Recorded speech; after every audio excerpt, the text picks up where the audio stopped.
You know, we set up a blockade, as you know very well. Not one ship. A couple tried, and they got their engine shut out. You remember? I think it was one of the. It was a great display. A ship wanted to go through, break the blockade. They were warned not to, and then they were warned again by a young Annapolis captain of the ship with a great look, central casting. These people are central casting, I'll tell you. And he said, don't do it. Then he said, evacuate your engine room with this unbelievable loudspeaker that goes over water. He said, you have 10 seconds. And then from 4 miles with one bullet, it went right into the engine. And Gary, the ship stopped very quickly. They hit the engine with one shot. It wasn't a missile. They don't want to waste a missile on it. It's too easy. And we had another one at 2000, one of the biggest ships in the world. They were warned, and he said, go back now, go back right now. You will be shot at within 10 seconds. Yes, yes, I am going back to Iran. I am going back. And that was the end of that. Right? He went. It took him 10 miles to turn. The ship was so big, but they respect us. They didn't used to respect us, but they respect us more than we've ever been respected.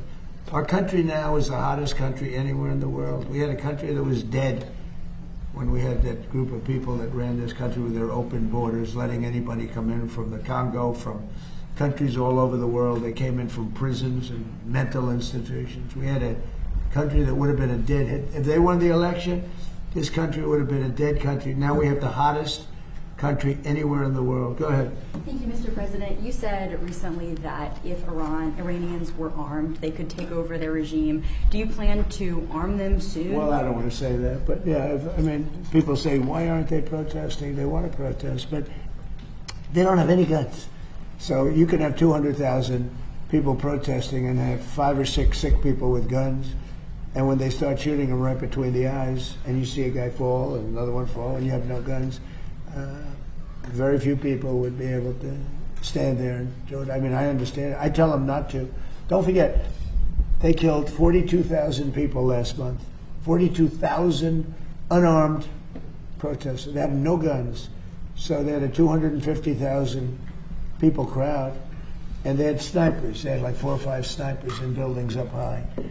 And you're standing there, and all of a sudden, the guy on your left goes down, and somebody. That's what happened with the women protest. They had 200,000 women protesting a year ago, and everyone thought that was the end of Iran.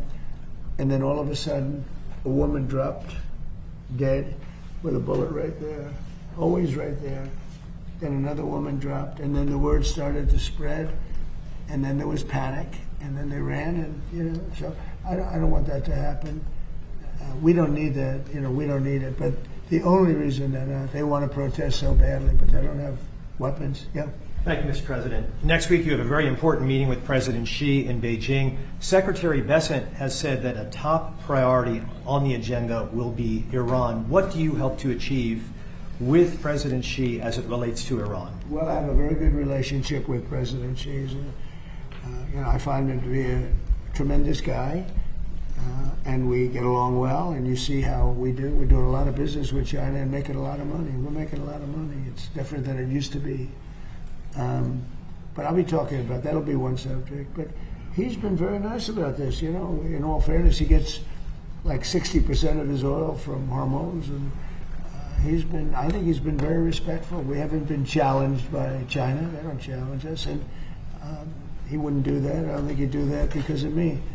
But I think he's been very respectful, and we've offered, if he wants to send the ships to the United States. I think one of the big things that's happened is I made a statement: send your ships to Texas. It's not that much further. Send your ships to Louisiana. Send your ships to Alaska. Alaska is actually very close to a lot of the Asian countries. People don't realize it. Japan is back and forth. It's like, it doesn't seem it, but it's a very short route, 2 days shorter than almost any other route. We're making tremendous big deals with South Korea and with Japan. But I said, send your ships. All of a sudden, I don't know if you saw the graph today. This is Space Force, which I created. Space Force has, they just sent out some photos of the ships that are lined up all the way down the ocean like it's a highway. It looks like the Long Island Expressway for ships. And they're all heading to Texas, Louisiana. We've made up this, and that's why when I decided that I have to do this for the good of the world, not just the United States, in a way, we would have been in less trouble than a lot of other places. Certainly the Middle East would have been blown up. There wouldn't be a Middle East anymore. They would have controlled, they would have taken over the Middle East. Now they're trying to survive, and they won't be successful unless they make a deal. Oh, if they don't make a deal, they won't be successful. It'll go very quickly and methodically. Believe me, it'll be very easy. But we have so many alternatives. It's amazing. And nobody knew this, because as an example, Japan got 90% of their oil, most of their energy, but most of their oil from the Hormuz Strait. South Korea got 43% of it. By the way, their ship was shot at. They were not in the cavalcade of ships. They decided to go it alone, and their ship got the hell knocked out of it yesterday. But they didn't shoot the ships that were guarded by us, I'll tell you that. We knocked down a lot of missiles. So what happens is that we have a situation where we have total control. As you know, the blockade's been amazing. It's like a piece of steel. Nobody's going to challenge the blockade. And I think it's working out very well. We're going to see. I can say this, Iran wants to make a deal. What I don't like about Iran is they'll talk to me with such great respect, and then they'll go on television, they'll say, we did not speak to the president. We did not. I just spoke to, we did not speak to the president. So they play games, but let me just tell you, they want to make a deal. And who wouldn't? When your military is totally gone, we could do anything we want to them. Who wouldn't?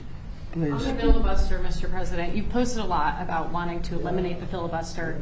It hasn't happened. Are you disappointed in Leader Finn? Yeah, no, I'm disappointed. I like John a lot, but he has a couple of Republicans that are foolish people. A couple of them I like, a couple of them I can't stand, actually, if you want to know the truth. Although I am, according to CNN, 100% approval within the Republican Party. That's better than your record, Barry. I'm at 100% approval. Did you see the CNN poll? Nobody talks about it. CNN, I think the people that did that poll probably got fired. But within the Republican Party and MAGA, which is basically 100% of the party, I think, but 100%. No, I think that you're going to see some very interesting things. The filibuster, if you had it, we should have the Save America Act. We should have voter identification, voter ID. We should have proof of citizenship. We should have mail-in voting for the military and people that need it, but not for everybody. Because anytime you have mail-in voting,